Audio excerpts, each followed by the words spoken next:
And thanks for joining us. I'm Lisa Klein. And I'm Mike Thompson. Thanks for being with us tonight. A long-term project to restore Upper Mississippi River wildlife is entering its next phase, a phase that involves pulling nearly 2,000 tires from the water.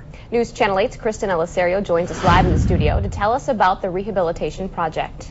Well, prior to locks and dams being installed in the 1930s, river habitats functioned in a very routine way. However, once dams were put in place, upstream waters began to flood, leaving only the high points as islands, and thus much of the fish and wildlife began to suffer. In the early 80s, the Wisconsin DNR devised a plan to fix this. However, now with new technology, they're taking a different approach. When islands along the Upper Mississippi River began to disappear back in 1983, so did the fish and wildlife.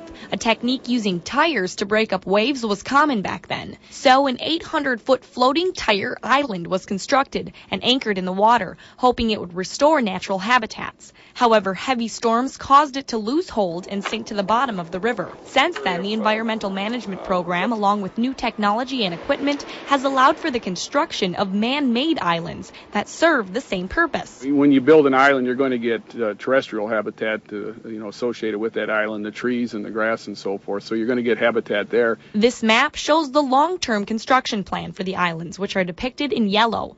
During the current phase of the project, the sunken tires must be removed before the next island can be constructed. One of the new earthen islands will be pretty much right on top of a portion of this tire island.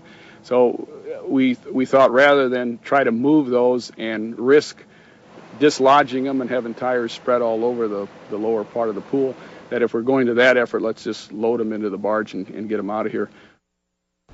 Right now, officials are working on necessary permits and approvals associated with the tire removal. They're hoping to start the removal process in mid-July, and expect it will take about a month. Normally, tires are recycled, but in this situation, officials have been granted an exemption to dispose of the 2,000 tires at a hazardous waste site because these tires that are going to be removing will be too dirty to recycle. All right, thank you, Kristen. Contractors have already built 6 islands. This summer, they'll be working on another 2. The entire project includes more than a dozen man-made islands. They anticipate all the islands to be complete by 2012.